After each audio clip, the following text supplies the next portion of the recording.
Hello guys! Welcome to my channel. So for today's video ay mag-unboxing tayo ng electric fan. So ito guys ay handheld fan Life 4. So ito guys ay Jisoo Life. So ito guys ay may 5-speed wind adjustment and then 11 hours extended battery life. And then LED smart digital display and safe lock. May safe lock siya guys.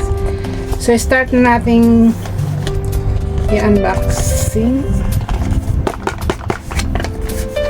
So summer ngayon guys, so uso ngayon ang mga electric fan na maliliit. So pwede siyang dalhin sa sports, work commute, outdoor activities, and travel and city walk. So ito guys, so kulay white. Buksan na natin. So mayroon siyang safety lock dito guys.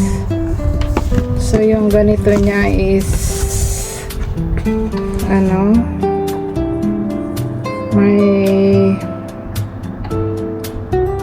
may 5-speed wind control siya, power button.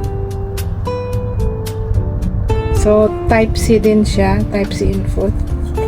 So i-try natin guys gaano kalaki. So ano siya, may selection siya dito.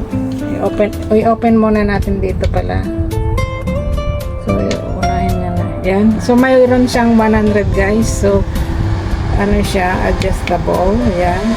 Level 1, level 2, level 3, level 4, and level 5. So napakalakas nito guys, pag 5. Ayan. So i-adjust natin ng 1. Ito yung 1 niya.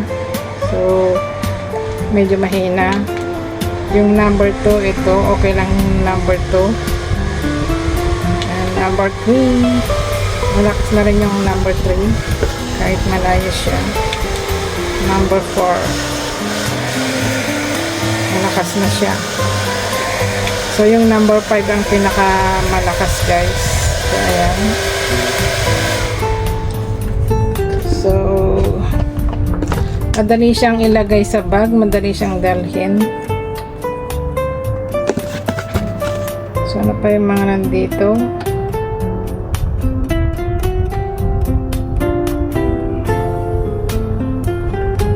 So mayroon din siyang anti-mistats emergency cut-off switch. So mayroon din siyang DC brushless motor. Mayroon siyang 12 fan blade, LED smart digital display, and built-in AI chip protection. So ito guys, pag na full charge, aabot siya ng 11 hours pag ginamit mo.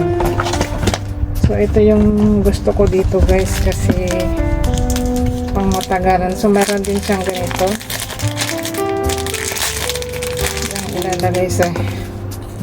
Ilalagay siya dito.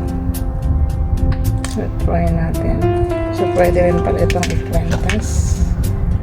So ilagay natin guys, para pagpagod ng hawakan pwede nang ikwentas. So maraming naglalabas ang mga model na ganito guys. So ito nga pala guys ay binili ko sa Wilson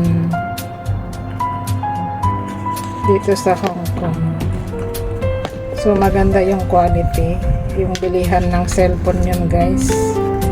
So ayan, ganda na siya. So pwede rin ilagay dito. Pag nainitan, i-open mo lang siya ganyan. Pag nangawit ka, bitawan mo lang siya. Ayan guys. So mayroon na naman tayong magandang kagamitan. So tanggalin na natin yung plastic. Ayan. So, digital siya. So, ayan guys. Thanks for watching. See you in my next vlog. Please like and subscribe. Bye!